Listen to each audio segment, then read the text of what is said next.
My name is Amanda, and I'm here with... Good afternoon, everybody. My name is Tanisha. And we are with the Tampa Hillsborough County Public Library.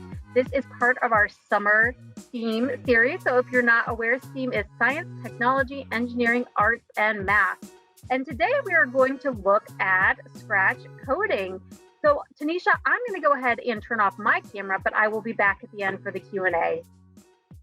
All right. Thank you so much, Amanda. I really appreciate that. So today we are doing starting with Scratch, Animal Tales. So a lot of you may already be familiar with coding. If you are not, that's okay. This is the perfect class for you to get started with. So we're going to learn some quick basics to get you started. We're going to learn how you can tell a story with code, because coding isn't just for computer or science stuff. You can tell story with it too. I'm sure a lot of you play video games.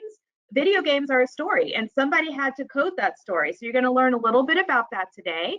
So I'm going to go ahead and turn off my camera so we can dive into what we're talking about.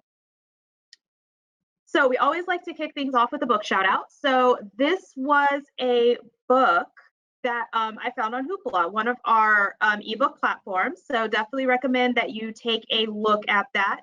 Remember, Hoopla is free, and the book is instantly available to download, so I would definitely check that out. And of course, we cannot forget about Beanstack, so make sure you are logging those reading hours. This is a perfect time to get some reading in. I know it's summer, I know it's sunny, and you want to be outside, but take your book outside and get some reading done too. So I am going to go ahead and come out of this PowerPoint so we can jump over to Scratch. So one of the things that I love the most about Scratch is how kid-friendly it is. It is really wonderful for kids and for you guys, for my kids here that are watching, to learn how to code. So coding might sound a little bit scary at first if you've never done it, like it might sound hard, but what I love about Scratch is that it makes coding easy. So the website for Scratch, which will also be shared in the chat and at the end later, is scratch.mit.edu. So, and it's free. It is 100% free. You can create an account for free. It is all free. So we are going to go to create, just so you can see what your page will look like when you're making something new. So you'll see here is your screen. We got a lot going on here, but let me just cover a few things that'll help you get started with Scratch. So the first thing is file. A lot of you who have been using computers, and I know a lot of you have been using computers this past year to get your schoolwork done, you know what file means. So you're going to go to file, and this is where you can start a new project. This is where you can save, but something that's really cool about Scratch is that it periodically saves for you automatically. So that is just in case you want to double check and make sure that your project is saved. And this is also where you can load other projects that you worked with. Now, if we go over to the side here, you'll notice my login here, you can find some other things. So you can take a look at your profile, where you kept other projects, and account settings. And if you are brand spanking new to Scratch, and I know we're going to go over some basics today, but you want to go over some other basics, Scratch has a lot of wonderful tutorials to get you started. So you can see here, there's an actual getting started one. There's little mini projects that you can do. So it has a lot of wonderful resources to get you started on how to use it. So now that we have covered some of the basics of Scratch, let's go ahead and tell a story. So before we tell a story, what is coding? Some of you may know the answer, but I like my simplified answer. So coding is simply telling a thing to do a thing. So again, coding is telling a thing to do a thing. So what are we doing here today? We are going to tell an animal story with Scratch. So we are going to tell our animals in our tale to do a thing. So let's go ahead and dive right in, because we have a little bit of time here, so I want to do as much as we can. So the first thing I am going to do is add a backdrop. So right now, as you can see, where our little cat friend is, our backdrop is pretty sparse. can't really tell a very fun story against a sparse background. So I'm going to go to choose a backdrop. I'm going to click on the little search icon. And we are telling an animal tale today. So I am going to use the jungle backdrop. So bam, we got our jungle backdrop there. So now we can go ahead and start putting our story together. So right now we have our cat friend in the story. And as much as I love my cat friend, we are going to ask him to step aside for our story today. So if you want to get rid of the cat friend or any other sprite, and we're going to go over what a sprite is here in a minute, you're just going to click the little trash can. And there you go, our cat friend is gone. But now that means we need to add a new sprite so that we can tell our story. So what is a sprite? A sprite is a 2D computer graphic. So that's just a fancy way of saying our sprite is the thing that you're going to code. So we're going to have 2 sprites for our story here this afternoon. So I am going to, just like we did with the backdrop, I'm going to hover over choose a sprite. And I'm going to click on the search. And I am going to pick the lion. Got to scroll down a little bit more. A little bit more. There he is. And I'm just going to move him down here a little. And I want another friend to come with him. So I'm going to go back to choose a sprite.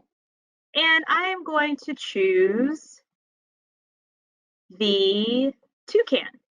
So we're going to go way down for this one because these are in alphabetical order. So where is our toucan? There it is. So one thing you might notice about our lion and our toucan is that they are very similar in size. And as we know, lions and toucans are 2 very distinct sizes. So what we are going to do is we are going to resize our sprites or our things that we're coding. So we're coding our lion and our toucan. So I'm going to click on our lion. And here you see size. So right now it's sized at 100. And I want our lion to be a little bit bigger. So I am going to size him up to 125. And I'm going to hit enter. There we go, it's a little bit bigger. Now our toucan needs to be a little bit smaller. So I'm going to click on our toucan. And remember, when you're choosing the different sprites, you need to be down in your workspace here. So I'm going to click on the sprite. And I'm going to size our toucan down to 50. There we go. So that way we can make them a little bit more appropriate to their size. And what I am doing right now is I'm just moving them around the scene here just to make what we're going to do make sense. So we have resized our sprites so that they're a little bit more size appropriate. So what story are we going to be telling with our lion and our toucan? So since this is going to be a pretty short story, it's going to be short and sweet. So what I want to happen is I want our toucan to fly away when the lion gets near it. So how are we going to do that? We've got to tell the toucan to fly away when the lion touches it. But as you can see right now, the lion and the toucan are nowhere near each other. So we also have to code the lion to walk over to the toucan. So we are actually going to do that first. So we are going to code the lion to walk. So let's go over to our codes here. So as you can see, there are different categories for our code. So you have motion, and that's pretty self-explanatory. That's how you're going to make your lion move. You have looks. That's going to be very important because we have to make our lion look like it's walking. We have sound. We won't be doing too much with the sound today. We won't be doing anything with the sound today, but it's still nice to know. And our other 2 important ones are events and control. So events is very important because you need an event block And all the different codes are called blocks. So we need an event block to actually kick off our code. So for our purposes today, we are going to use the when green flag clicked code block. So what this means is when we click on the green flag, which is right here, the code will go ahead and get started. So we're going to put that there and we're going to leave it there for just a moment. I'm also going to drag out a when space key pressed because we need to talk a little bit about costumes. And what costumes are different looks for our sprites. So again, I want to make the lion move. Now, what I could do is just have him move. But that's pretty boring. Like he's not really moving. He's just kind of moving across the screen, but he's not moving. What I did there is I just told the code, I told the lion when we press the green flag, he's going to move 10 steps. So I'm going to go ahead and delete that. And I just press the delete button to get rid of that or backspace.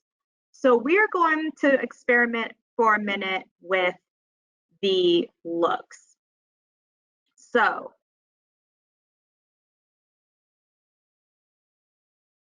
when I press the space key, we're going to change how he looks. So you notice there, the legs moved. So if I go back to A and I press the space key, the legs move again. If I go back to B, the legs move up. So that's what costumes are. They just change the look of your sprite.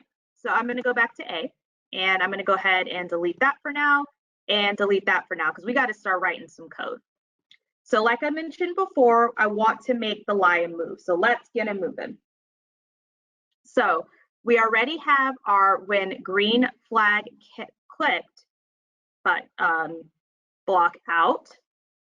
So we want him to move. So let's drag out the move 10 steps. So we already saw what happened when we pressed that. It doesn't really make the lion look like it's walking. And as we just played around with previously, let's get a switch costume block so that we can switch that costume to the second way so that his legs are actually moving. And let's see what happens. Oops, just move that back. All right, so let's see what happens. So as you can see, it doesn't really do very much. So let's put that back. And let's look at our control block. So what does control mean? Control means that it's a way to control the different blocks and what they do. So let's drag out the forever block and see what that does to our code. Now he's just going to keep going, but notice how his legs didn't move. So we got to play around with that a little bit more. If he actually wants to, there we go. If he actually wants to stay there, there we go. So let's drag out another move block, another switch block,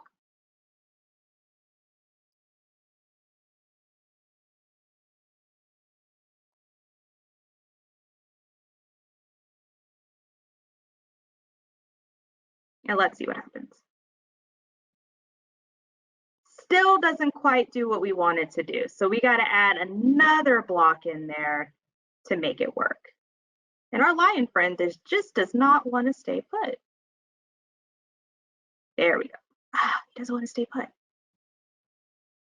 There we go. Okay, so we are going to drag out a wait block.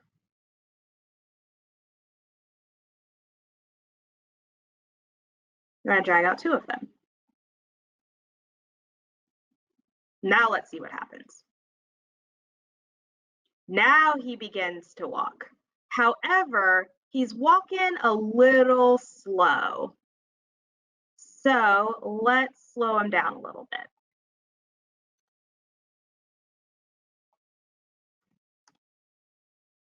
All right, so I slowed it down to 0.5 seconds.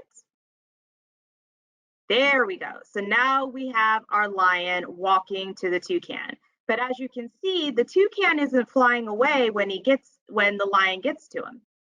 So let's go ahead and stop that here real quick. And let's get the toucan to fly away when the lion touches it. As I mentioned before, we got to tell the toucan to fly away when the lion touches it. So we're going to add a few more touches to the lion to code the lion so that the toucan will fly away. So we need another green flag to get our second line of code going. We need another forever block. And what the forever block does is it makes sure that the code keeps running until we press stop. So that's what it means. It's just going to keep going until we press stop.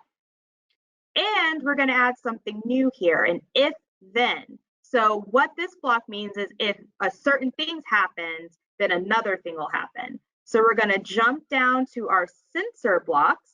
And remember, we want to tell the toucan to fly away when the lion touches it. And remember, we're coding the lion right now. So what this is going to say, if the lion is touching the toucan, we're going to jump back over to our control blocks, our event blocks, my bad, excuse me, our event block. So we need to broadcast a message to the toucan to tell it to fly. What does broadcast mean? That means tell it, just like a TV broadcast. We're going to tell the code something. So we are going to broadcast to the toucan to fly. So what does this line of code mean? This means if the lion is touching the toucan, then we're going to broadcast fly. That means we are going to tell the toucan to fly. And to recap what we did with the lion, we are telling the lion to walk across the jungle. So this is what this line of code is doing. It's telling the lion to move 10 steps, switch to the other costume so that it looks like it's moving, wait 0.5 seconds so it looks like it's moving slowly. So right now I'm going to run that code one more time. And as you can see here, the toucan still isn't flying away because we have not coded the toucan yet. So I'm going to click on my toucan and we are going to go ahead and code him. So we just broadcasted that the toucan needs to fly when the lion touches it. So if you're putting out a broadcast, somebody or something has to receive it. So I am going to use the starting block when I receive fly. That means that when the lion touches the toucan and that message is broadcast out, now it's going to trigger the toucan to fly. So we're going to get our handy dandy forever block. Remember, we want our code to keep running until we tell it to stop. And we're going to go back to our motion blocks. So you guys might be familiar with the X and the Y axis. So the X axis goes up and down. The Y axis goes, and I just did those backwards. The X axis goes left to right and the Y axis goes up and down. So we want the toucan to fly up. So we are going to change the Y axis. So change Y.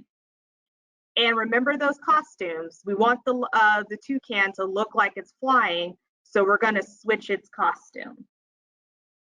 And again, just so it looks like it's flying, we want it to wait a little bit so it looks like it's actually flying in between the different moves. So we're going to have it wait.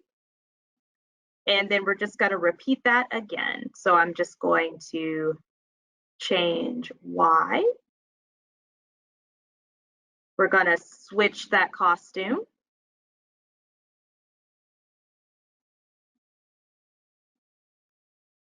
And we're going to wait again. We're going to do 0.5. All right, so now let's see what happens when we start the code.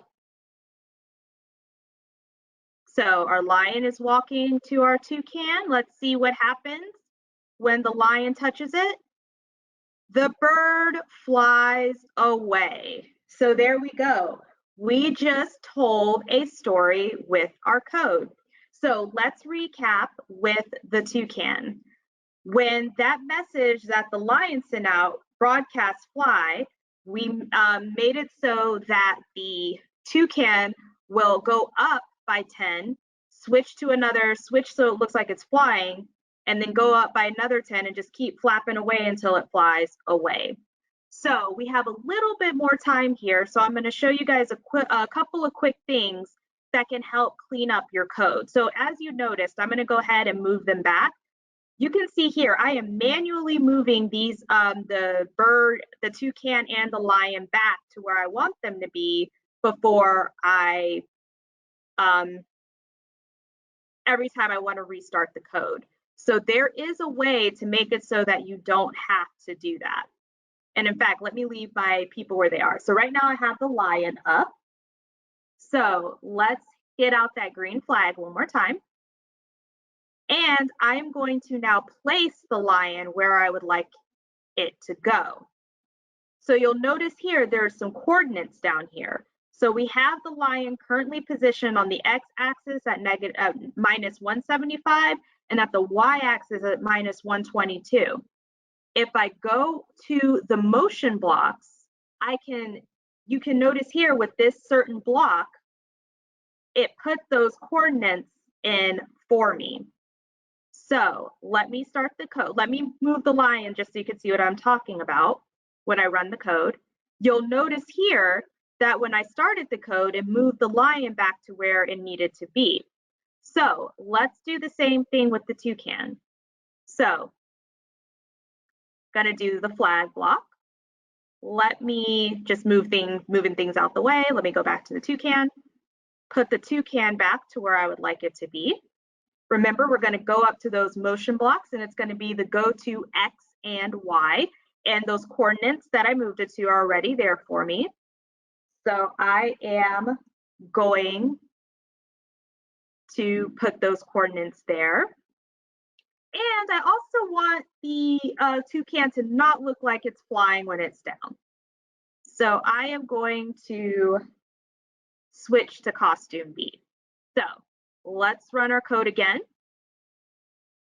Actually, let's try A. And there you go. So I'm going to run that again. Uh-oh. Something went a little wrong there, but that's okay. I think I'm just going to do that. Sometimes that happens with your code. One of the nice things about coding is learning how to problem solve. We're going to do that here real quick. There we go.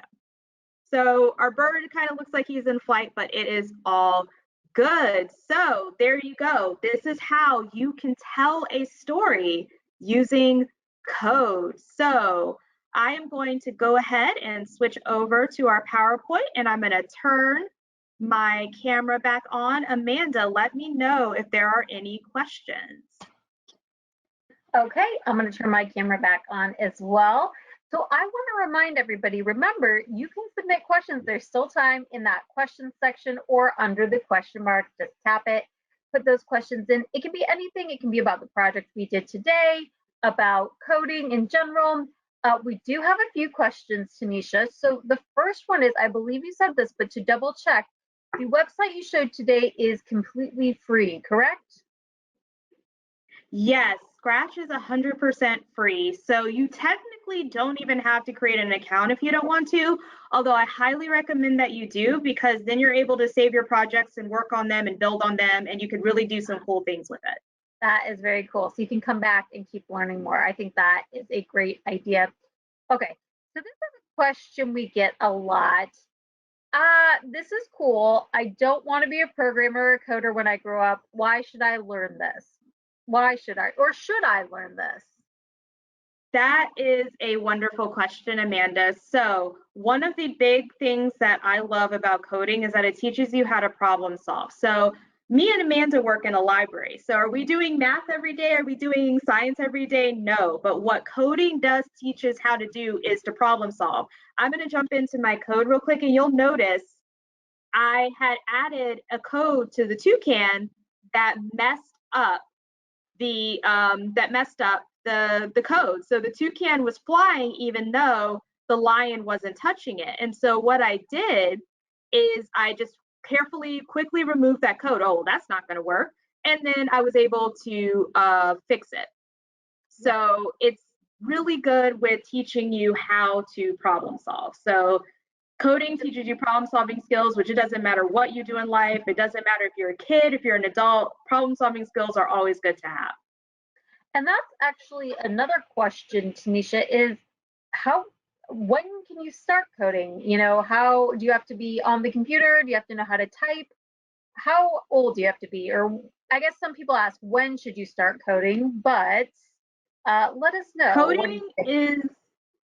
Coding is good from littles. I don't want to say from birth because babies are a little too young, but preschoolers can learn how to code. So another thing that's wonderful about coding is that it teaches you computational thinking, which computational thinking is just a very fancy way of saying breaking bigger problems into smaller problems. So that's something that preschoolers are already learning how to do. So there's a lot of computerless coding that can be done, like, you know, teaching. One of the projects that I love with little kids is having them code each other. So the little kids will tell, you know, to get through like a hopscotch or something, okay, you got to go one step, you got to go to the right one step, you got to go to the left one step. That's learning how to code. It may not be on a computer, but that's putting down the basic foundations of code. Tanisha, one of our questions was about signing up. So you mentioned you don't need to sign up for Scratch. And I will reiterate, it is right there on the screens. If you want to go to the website, it's scratch.mit.edu. Can you please pull up the screen and show us if you wanted to create an account where you would do that? Yes, so I will sign out from mine because right now I'm signed into my Scratch account, so I'll sign out. And I've already done that, so let me sign out. So I'm on the Scratch page now. So if you don't already have a login, you can hit Join Scratch, and then you create a username and a password, and that's it. Okay. It does need to be linked to an email. So I know a lot of kids these days have their own email addresses, but parents, if there's any parents watching, if you want to use one of yours to link it, it does need an email, but you don't need an email address to actively log in. So once you establish that email address, then your kid, or if you're a kid, you could just use your username and password and log in. Very cool. Well, I think that's the end of our questions. I know next week we'll be back for more STEAM. We're going to do some of the arts and some math with origami. But Tanisha, why don't you tell us a little bit about our contact information and where they can find registration for that program? Absolutely. So, of course, if you need to contact us by phone, email, text, chat, carrier pigeon, there is our contact information there for you. We are always here to help you. Also, summer reading's big. So if you want to check out what else we have to offer, if you want to register for another program, if you want to just see what else we're doing for summer, definitely hit that link there. And finally, just again, there is the Scratch website if you want to learn to play around a little bit more, and I definitely encourage you to do that. Wonderful. Thank you so much, Tanisha, and thank you to everyone for joining us. We hope we will see you at a future program very soon. So we will wish you until then. See you later. Bye now.